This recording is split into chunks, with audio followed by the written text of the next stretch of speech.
ธัมโมหะเวละคติธรรมัจจารีธรรมย่อมรักษาผู้ประพฤติปฏิบัติธรรมธัมมเทสีปราภโวผู้สร้างธรรมผู้เกียรติธรรมเป็นผู้เสื่อมเป็นผู้ปราศัยธัมมกาโวภวังโหติผู้มักธรรมผู้หักษาธรรมเป็นผู้เจริญเพื่อให้ได้ความเข้าใจเป็นแนวทางแห่งการศึกษาและการปฏิบัติของผู้สนใจในความสุภสิทธิ์ของพระพุทธเจ้าดังกล่าวนี้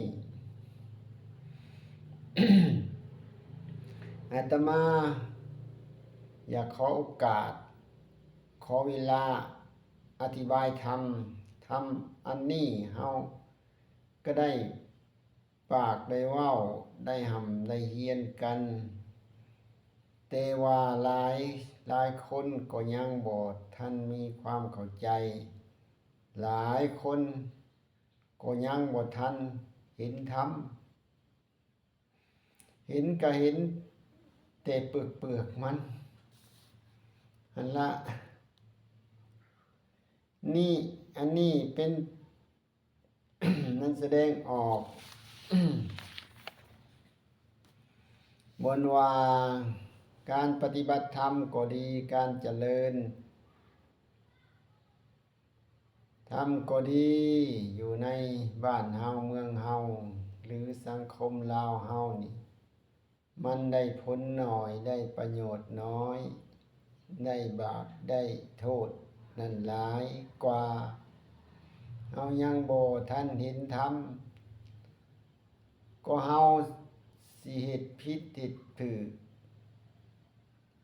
ผิดพลาดคันเว้าแล้วธรรมมันก็มีหลายเป็นคาถาเป็นวรรคเป็นตอนที่พระพุทธเจ้าเพิ่นเทศนาสั่งสอนไว้ในคัมภีร์ดีกามีฮอด 84,000 พระธรรมขันธ์พุ่นใดเฮาหยิบยกเอาแต่สิ่งที่แท้เหมาะกับ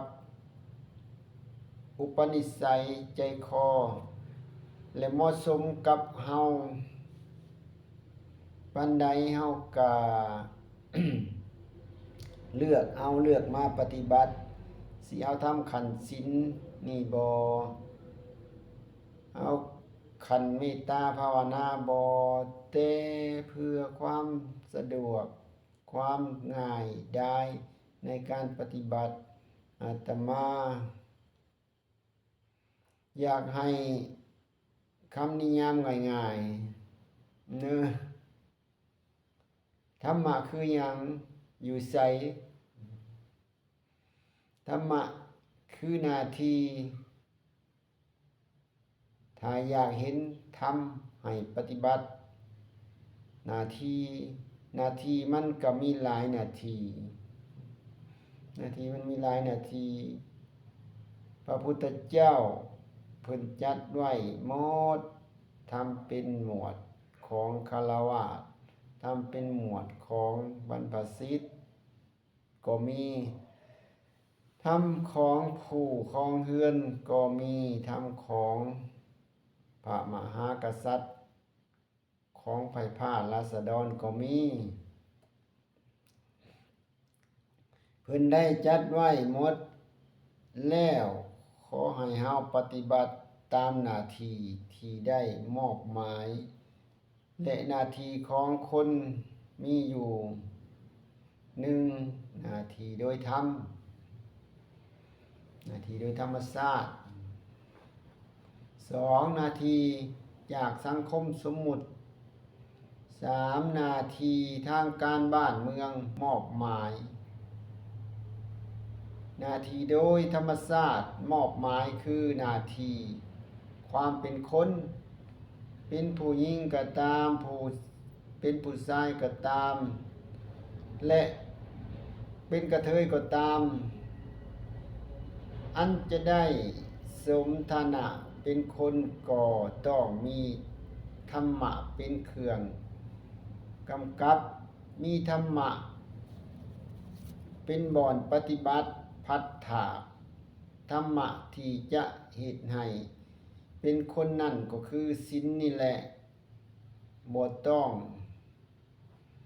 เอาหลาย จะเป็นศีลห้าศีลแปดก็ได้ ต้องหาธรรมมากำกับให้มันเป็นคนบริบูรณ์และบุญได้ก็ต้องทำหน้าที่และรักษาศีล